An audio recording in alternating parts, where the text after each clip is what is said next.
Okay, so we will continue to talk about what we have been talking about before the spring break. So before the spring break, we talk about, we are now covering chapter 9 in Ruling's book. Before spring break, we covered the section about linear transformation, and we started section 9.2, which is about differentiation. And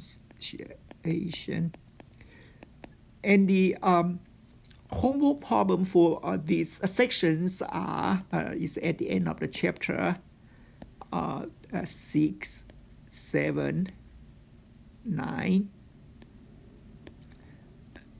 13, 14, and they are due on April 8. So I will put this on Canvas on assignment, and then you should submit your homework through Canvas assignments. Okay, so let's first review what we were talking about before the spring break. Well, if we give a function f is a function defined on a set E in Rn, let's say this is an open set into Rm, then we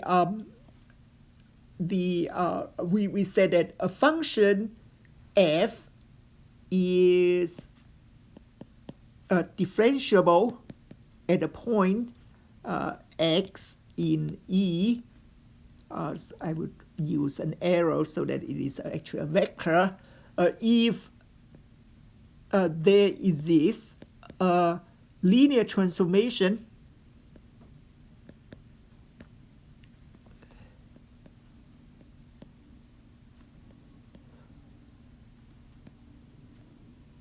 A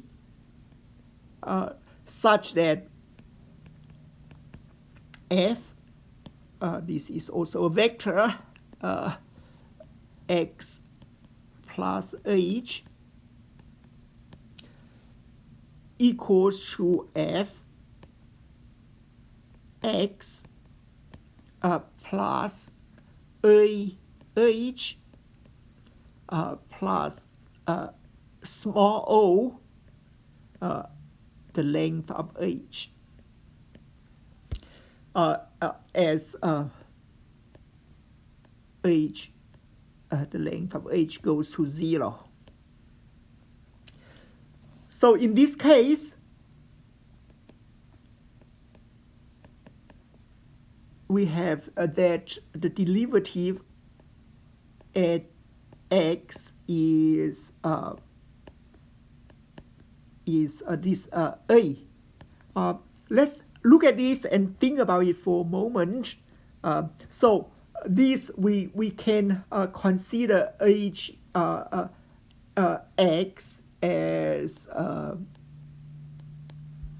I think in this case it would be, I want m and is an let's see, this should be an m by n. So okay, all right. So as a row, as a column vector, so it's x1, xn. Now then f is it has actually because it mapped to Rm, so it actually have m. Each of these are function of x1 to xn, and this has m components. So if you look at this, so this A should be, what should be the dimension? A here should be an M by N matrix. So this is sometimes referred as the total derivative of F.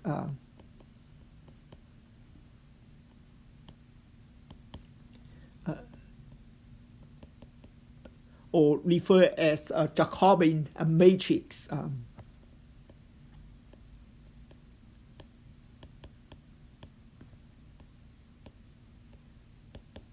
So in this specific case, you would then have, so this is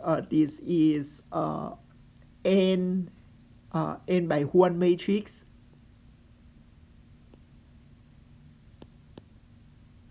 and then the resulting matrix should be an M by 1 matrix. Now, so in this case, the derivative is actually a matrix. So you just look at df1, dx1, df1, dx2, and df1, dxn.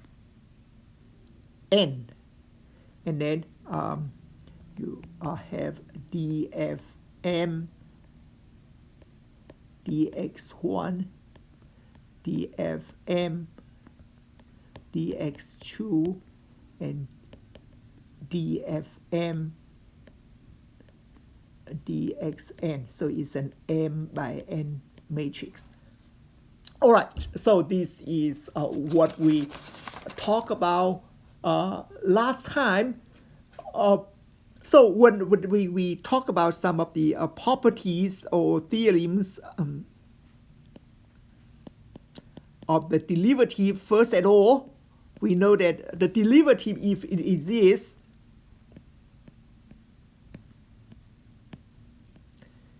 if the function is differentiable at this point, then it must be unique. You cannot, a function at a point cannot have two derivatives, so that actually follow from, essentially from the definition. It must be unique. Secondly, we have the chain rule.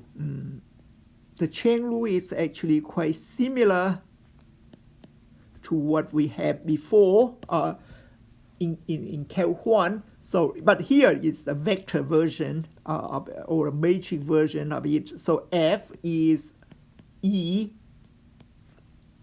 to Rm.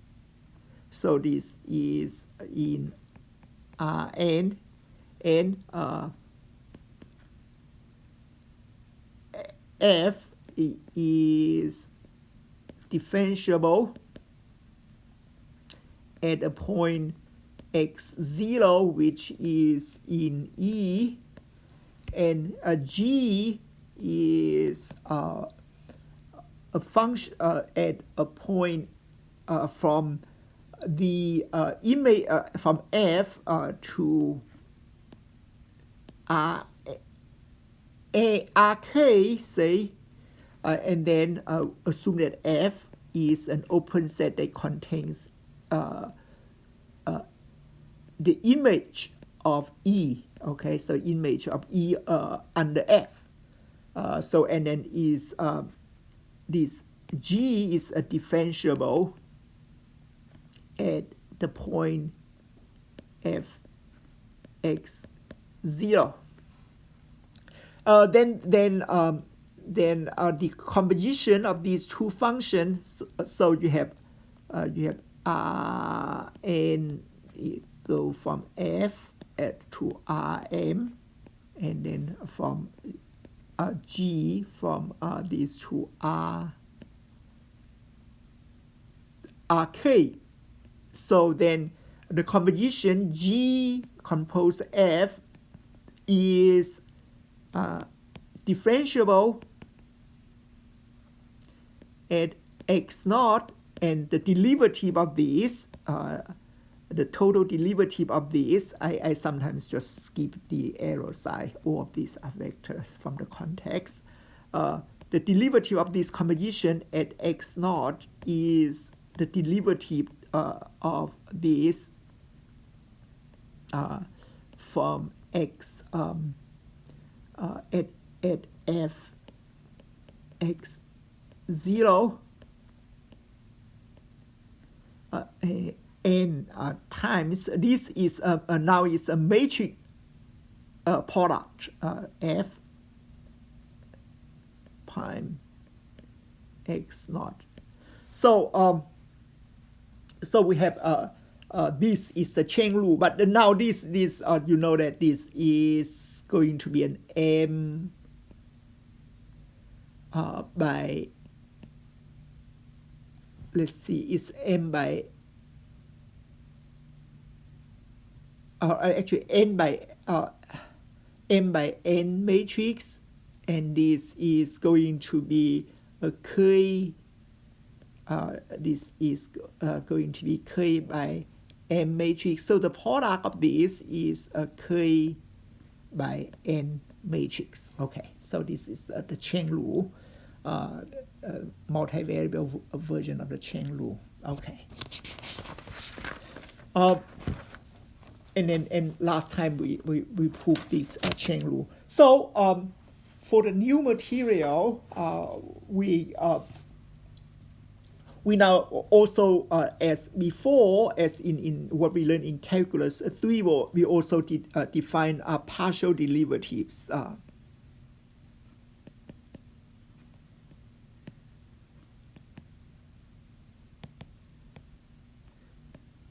So the partial derivative is actually defined in the same way. First at all, we define d. For each component, we define the derivative. So we did you have, let's say we write f as f1 fm, and then each of these then you use you can write this as standard basis. E1 is 1 0 0, or let this is the basis. Let me write as in the same as a textbook. So this is U1 and UM is 0 0 1. So these are the basis of RM, and then you have E1 is this is 1 0. This is an n by 1 matrix, and then you also have En the same way. So these are the basis of Rn. So then this function you can be written as using the basis ei x n ui, I from 1 to m. So now then the derivative, the partial derivative I f j is then the limit of fj, that partial derivative with I. So that means that you change only the ith component. So ei minus fx over t, and you let t goes to 0. That is the partial derivatives. Now the the property is that the relationship between the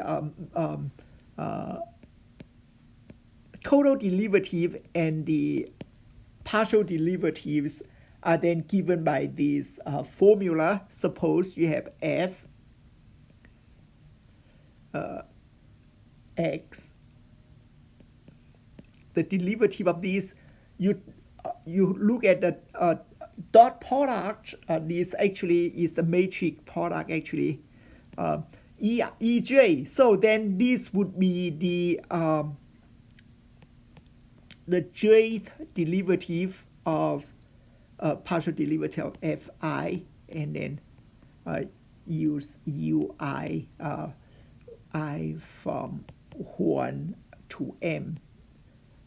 If you look at this from matrix point of view, that actually that this is true for j from 1 to m to n. So if you look at the matrix point of view, that actually is obvious.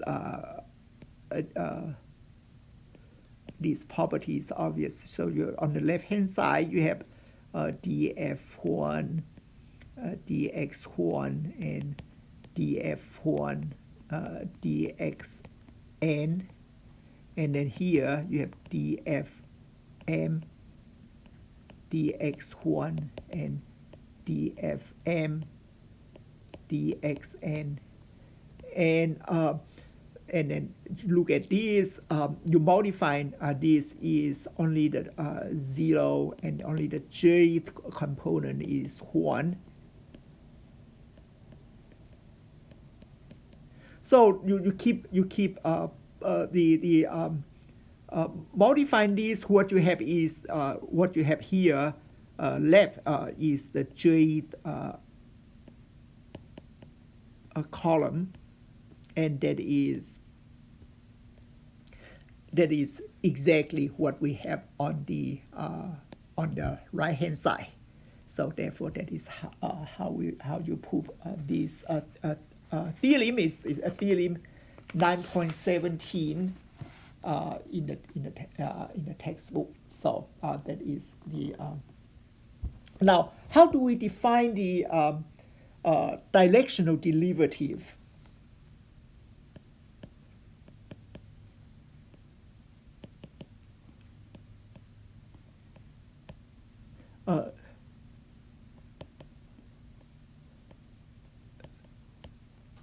So the idea actually is very similar to what you learn in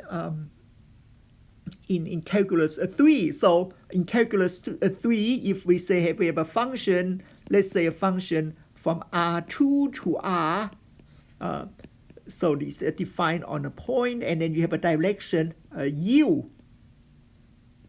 And the way we define the directional derivative at this point, say x0, x1, 0, x2, 0, and with this direction u is that we look at the difference of x not plus tu, and then minus fx not, and then we divided by t, and then we let t goes to 0, and this is the directional derivative of f at this direction u. That is the definition. Now, if the function is have partial derivative, or the partial derivative is this, and this actually as we know, it actually is give us df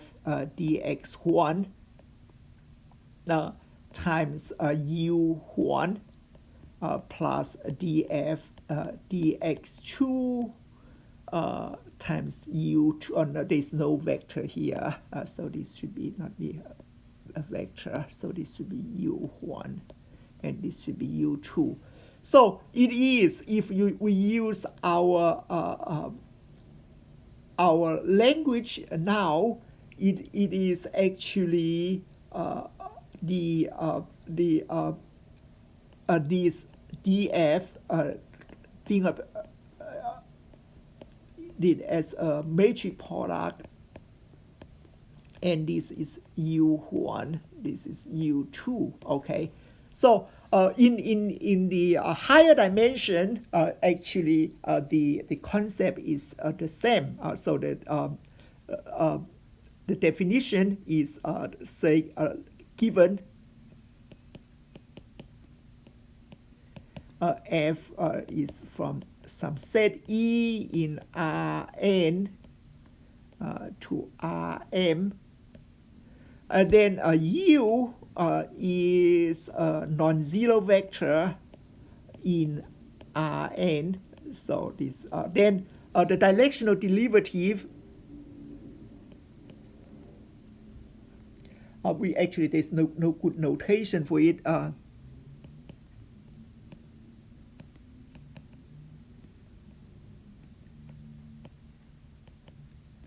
Derivative is of this function f along this direction is f prime u f prime and x modifying u. This is matrix modification.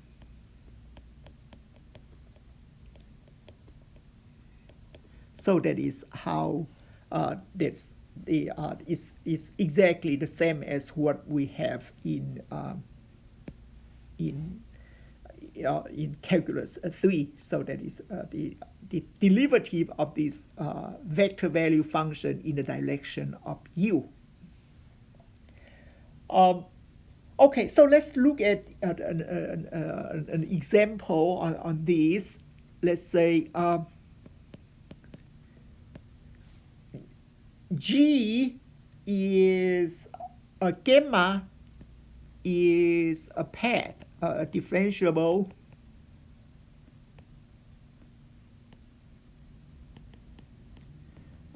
path in an open set E, which is in Rn.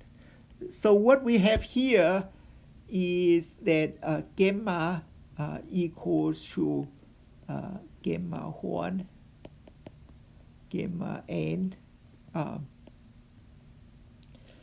and then suppose f is a function from Rn, actually a real value function from R, and then it the domain of this function of f contains E. So if you look at the composition, of f and gamma t, and then that is so. Okay, let me draw a picture. This is E, which is in Rn, and this is AB. A path is just this map to here, so this is a path gamma. This is a path gamma, and f this h is a function. Is a function in R. I have a value in R. So the composition is actually a function. Now, if we look at the derivative, is this a function of t, actually a real value function of t. So this, perhaps I should have an error here because it's a vector value. Then if we look at the derivative of this, now by the chain rule, this is f prime at gamma t times r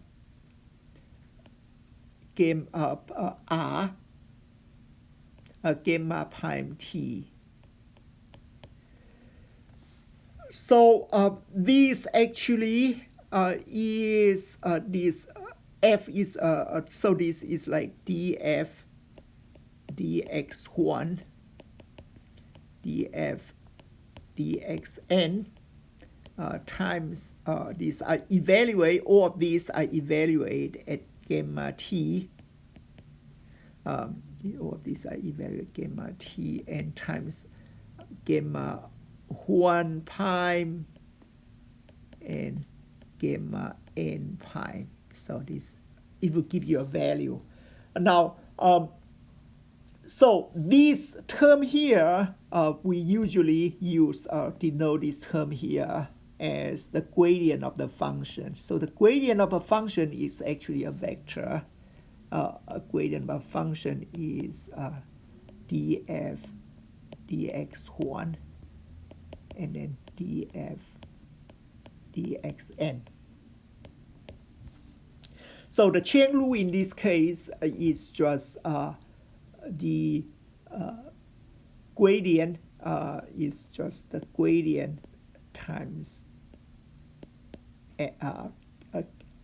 gamma pi. But it's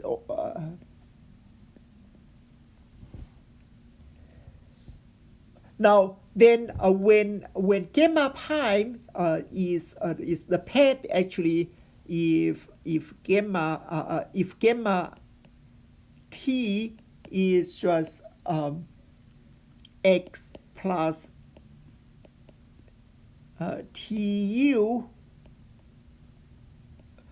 this actually would this derivative of this convolution function is g prime t is just f. Actually, there's no f prime. Oops, f prime is just actually I had to write it already. It's just a gradient of f times the vector u, and it's exactly what we call as the directional derivative of f at the point x. Okay, so that is what we have. Now we have there's a theorem. This theorem 9.19 in the textbook. So let me just call it theorem. I actually did not track the number now. Then that says that if f map E to E, which is a subset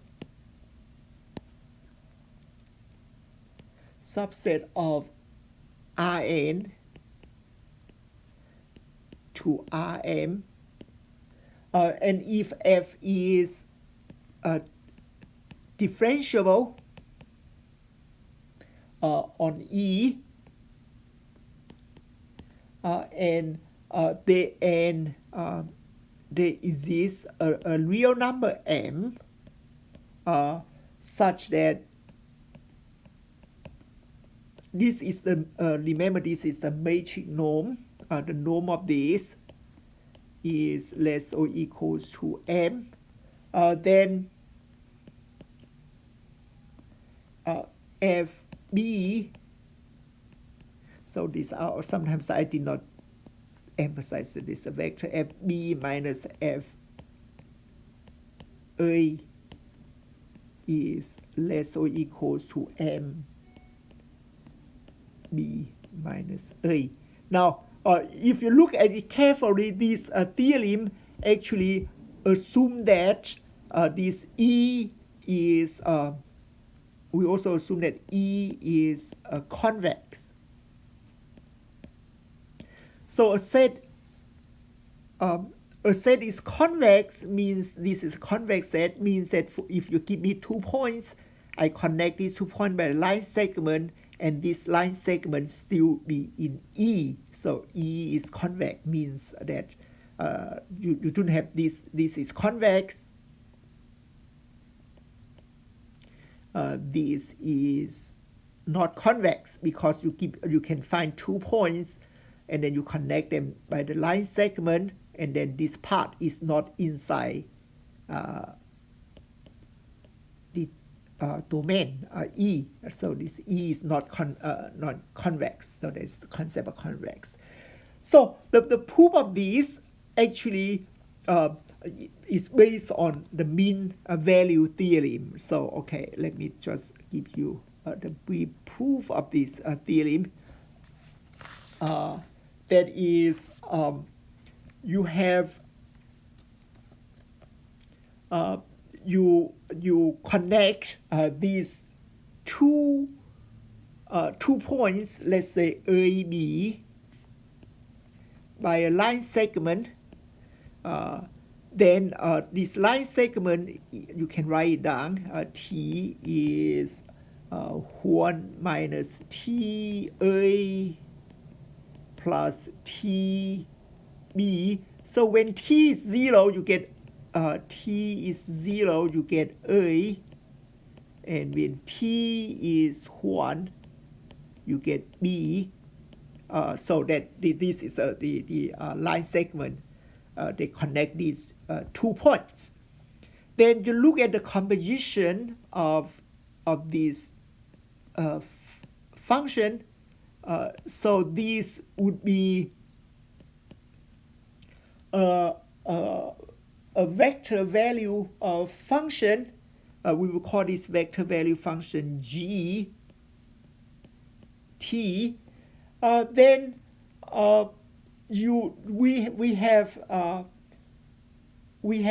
that G prime T is F prime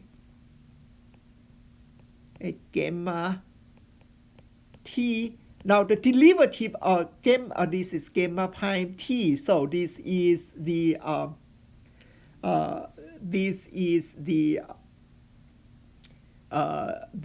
chain rule. We are using a chain rule here.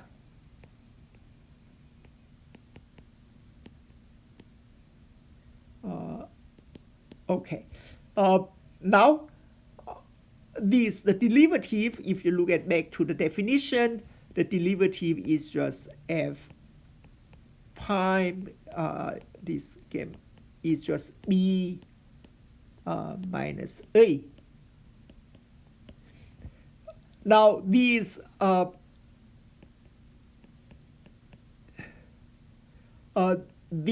then tells us that we are G prime T is less or equal to this. The norm of this is M, and this vector is B minus A. So this is less than this.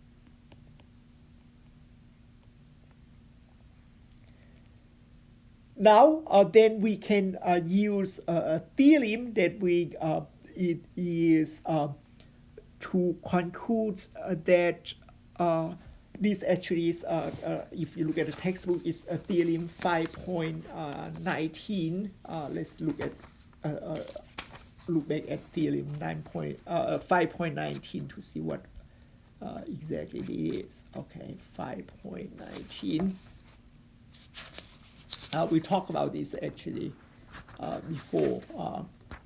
So this is from here. Then we can know that this G at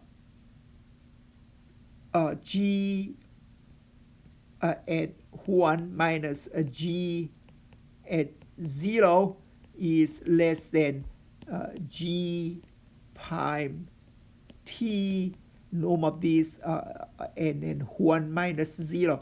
This actually is an application of the mean value theorem. And then this is F at B minus F at A. Now, okay, so you may forget about what it is in the textbook. In the Ruling's book is a theorem 5.19. You may forget about what exactly it is, but in that case, actually, you can prove it easily and then the way to prove it is to use the mean value theorem. The way to use the mean value theorem is that you construct this function phi t. So this is a G is a vector value function. You cannot use, there's no mean value theorem for the vector value function. So in order to use mean value theorem, you have to you have to let z this vector equals to f b. Okay, so let me just you have to have a scalar value function. So in this case, you think of this as a vector fb minus f a, and then dot. This is a dot product.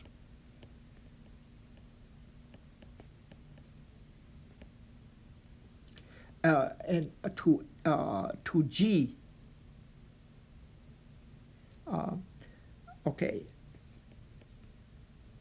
To G G T. Now in that case, so this again, this is the same as f G at 1 minus G at 0. So then you can apply the you would have phi 1 minus phi 0, which would equals to norm of G 1 minus G 0 square. But on the other hand, you by the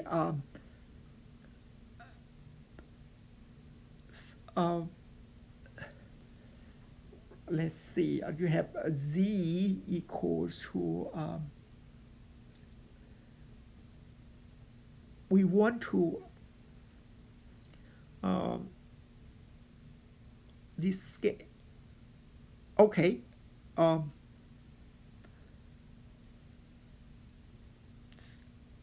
So this is a differentiable.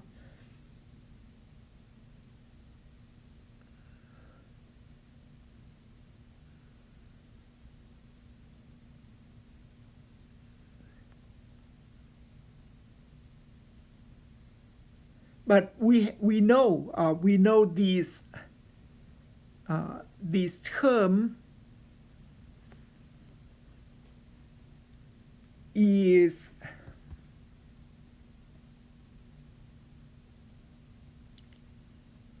what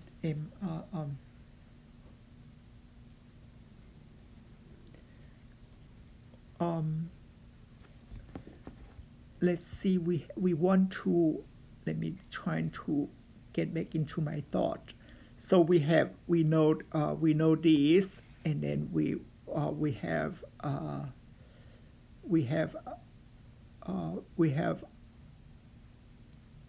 want to we can use a theorem 5.19 to prove that this must be less than the derivative, and then we have this, and this is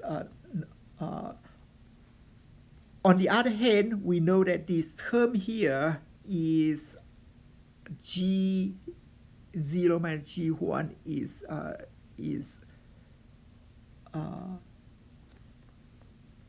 equals to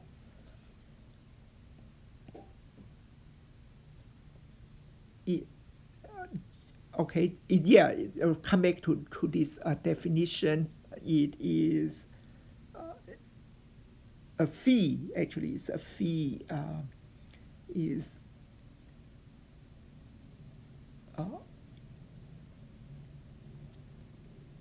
it's just the z so that is a G, okay, G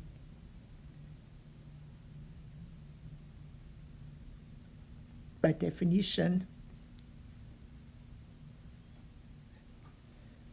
why is, okay, sorry, what, you have G, this is few, this, so, but G1 is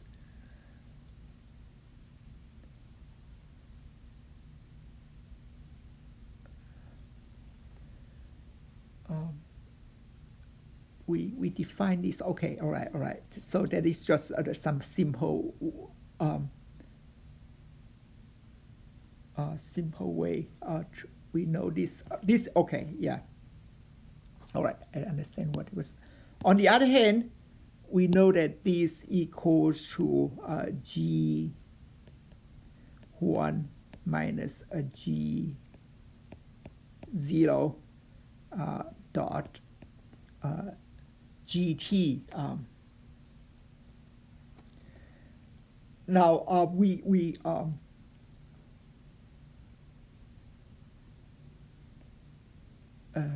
GT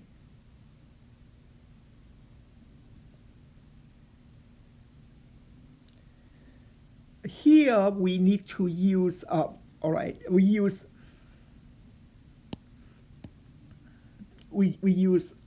mean value theorem here.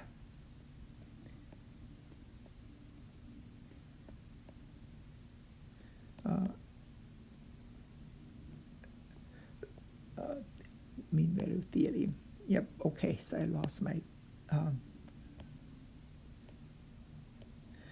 so then this would equal to 1 minus 0 times some phi pi c. So then for some c between 0 and 1, that's the mean value theorem. Now notice that phi here is a real value function, so we can use mean value theorem. And this term actually, this is G1 minus G0 and dot product of G prime T. But G prime T, we already know, has the norm less than M. This okay, you put the absolute value to it, and all of this absolute value, and then this would be less than or equal to by the Cauchy-Schwarz inequality. So this would be less than or equal to this times G prime T, and then you cancel one of these out with this one, and then that would give you this G prime for some C, so this C here, and this would give you this inequality. Here we use this inequality. Here is the Cauchy-Schwarz inequality. Okay, so you can go back to look at the proof of theorem 5.9. Then I'm not going to repeat here. Now, okay, so this is the directional derivative. So let me just talk a little bit about finish this section.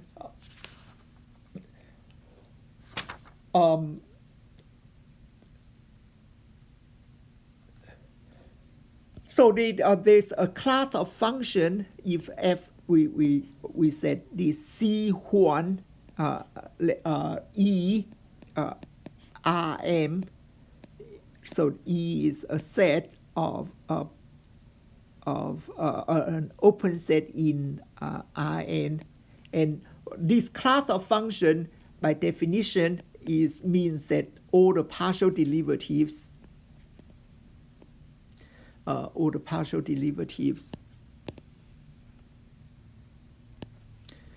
df I dxj exist and are continuous on the open set. This is what we usually refer as the C1 smooth functions. These are vector value functions. And there's a theorem about this, but I'm not going to get into this. And then the theorem just says that F is C1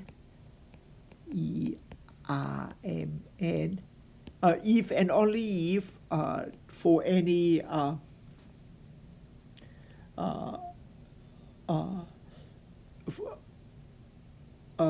F this total derivative X is continuous on E. Of course, if you look at component-wise, this is actually a matrix with these components, and that is why the underlying reason for this to be true. So this actually is the end of section 9.2. The next section, I would actually stop here for today. Then we are going to continue with the next section next time on Wednesday.